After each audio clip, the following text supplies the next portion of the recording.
Estamos casi de cara al día de la batalla, a ese 20 de noviembre de 1845. ¿Los preparativos cómo eran, Pacho? Como vos sabés perfectamente, estaban los imperios lanzados al mundo a conquistar territorios en África, en Asia, en China. Qué novedad, ¿no? Y encima venían juntos, es decir, es como si hoy atacaran Inglaterra y Estados Unidos juntos. Bueno, lo han hecho juntos, ¿no? Claro, En las Malvinas. sí, bueno, y eso es lo que vinieron a hacer, meterse por el río Paraná, separar la República de Mesopotamia, constituir un protectorado, tomar el algodón paraguayo, negociar con el sur de Brasil, acercarse a Bolivia. Tenían una serie de intenciones. Y era nunca, un plan genial. Nunca se les ocurrió que se les iban a oponer. Era impensable. Inclusive hoy pensar, realmente, pero esto fue algo extraordinario. De todas maneras, fíjate vos que una de las defensas principales fue la astucia. Porque la vuelta obligado se llama así porque es una S. Entonces los barcos tenían que maniobrar ahí para seguir pasando. O sea que tenían que enlentecer su marcha. Por eso se combatía ahí. Claro, por eso ahí se ponen las 4 baterías. Vamos a animar un poco la batalla, que por supuesto lo hacemos con los datos de la gran epopeya de Pacho O'Donnell. En la batalla de la Vuelta de Obligado, Inglaterra y Francia, los países más poderosos del mundo, habían mandado, entre otros, 3 buques insignia a vapor, 2 corbetas y 5 bergantines, además de contar con una nave capitana argentina que fue capturada y apropiada llamada San Martín. Por su parte, los argentinos contaban con un bergantín llamado Republicano y 2 lanchones, pero también había 14 balleneras a remo. Los europeos tenían más de 400 cañones, los más potentes de la época, con excelente puntería y largo alcance, con nuevos y ultradestructivos proyectiles de gran calibre. Los argentinos contaban aproximadamente con 30 cañones anticuados, semirrotos, de bajos calibres y muy corto alcance. Inglaterra y Francia contaban con 800 hombres contra 2.150 argentinos. Pero mientras que los primeros eran militares entrenados, la gran mayoría de los patriotas eran gauchos, sin uniformes, mal armados y sin experiencia. Cuánta lucha, cuánta pasión, como para que nosotros sigamos pensando, reflexionando en torno a la gran epopeya, el combate de la Vuelta de Obligado. Las flotas inglesas y francesas, conformadas por 11 naves de guerra y 95 naves mercantes, navegaban contracorriente por el río Paraná. Ante semejante poderío, a los argentinos solo les quedaba la astucia. El ejército de Rosas eligió la Vuelta de Obligado para atacarlos porque allí el río hace una bifurcación en la que se hace más angosto, dificultando la navegación. Aprovechando esto, el general Mansilla atravesó 3 cadenas gruesas de hierro afirmadas sobre 24 barcazas. De esta forma, los barcos europeos quedarían frenados a merced del bombardeo criollo. Para esto, en la orilla esperaba el único bergantín y algunos lanchones provistos de cañones. En tierra, 4 baterías con 21 cañones en total esperaban escondidas. La Manuelita con 7 cañones, la General Mansilla con 3 cañones, la General Brown con 5 cañones y la Restaurador Rosas con 6 cañones.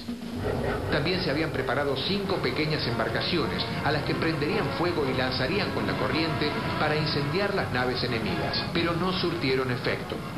El ataque fue duro y sorpresivo, causando grandes destrozos en las naves anglo-francesas, aunque las armas de los enemigos eran demasiado poderosas, generando muchísimas bajas patriotas. Varios buques fueron dados de baja, otros, después de mucho intentarlo, lograron cortar las cadenas y pasaron. Los ingleses desembarcaron, pero los gauchos montados a caballo, armados con sables y lanzas, los devolvieron al río. Horas después, las municiones argentinas se agotaron y las baterías fueron abatidas.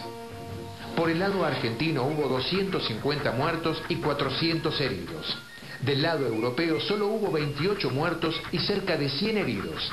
Pero 10 de las 11 naves europeas sufrieron grandes destrozos. Pese al aparente triunfo anglo-francés, el desgaste fue grande y el plan de Rosas recién empezaba.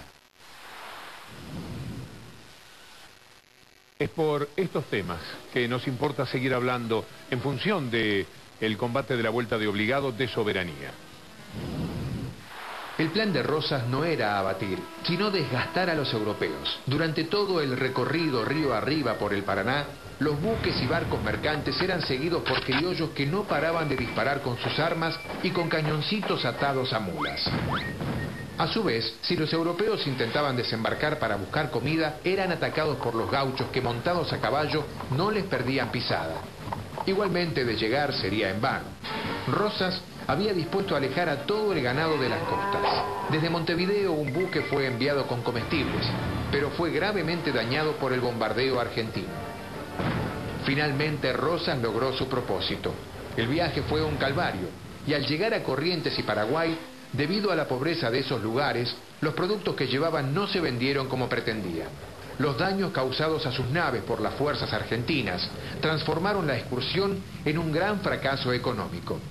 Finalmente, la soberanía argentina sobre sus ríos fue aceptada por los enemigos.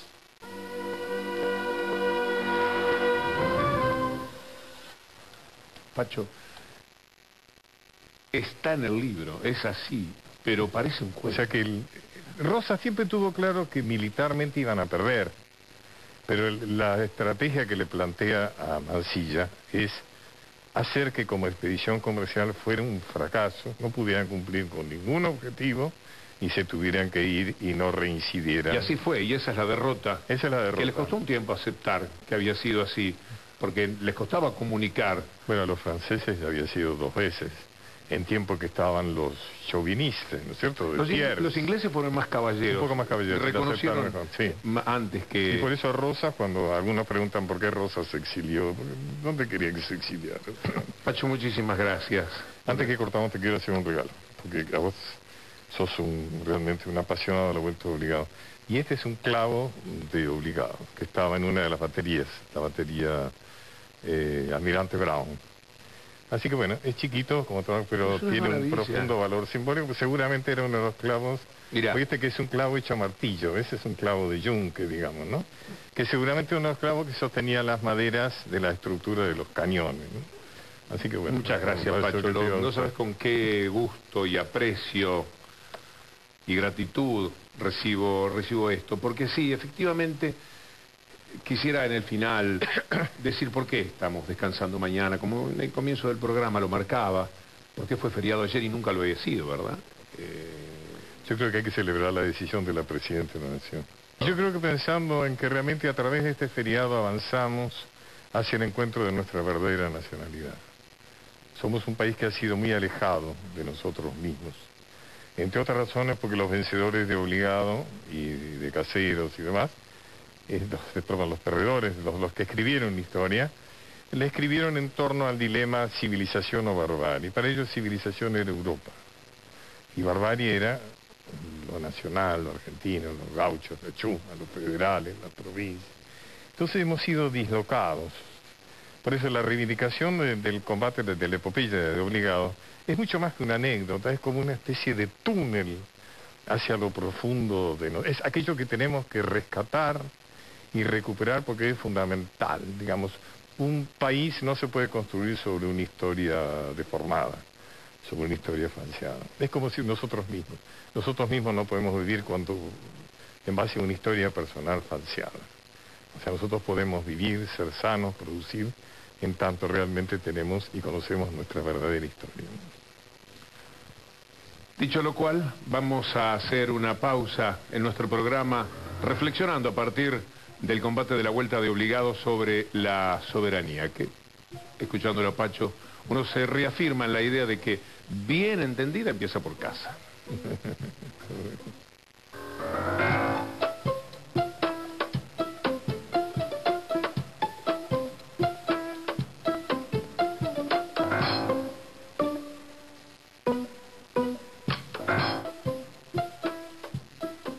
Nos cayó el programa justo entre la fecha precisa de la batalla de la Vuelta de Obligado y el descanso de mañana, y nos pareció, ojalá que usted lo esté compartiendo, una buena idea del equipo de producción, hablar de aquella notable, extraordinaria epopeya de los argentinos para reflexionar también sobre la soberanía, que tiene algunas definiciones que no son tan simples. Por ejemplo, podemos y debemos hablar de soberanía popular, que es aquella que recae en cada ciudadano, porque a veces la soberanía es algo que tomaban para sí, con elitismo, las clases dominantes. Los soberanos, de alguna forma, eran ellos más que cada uno de los ciudadanos. Cuando los ciudadanos son los depositarios de esa soberanía, estamos hablando de la soberanía popular, y me parece que de esa soberanía es que debemos hablar.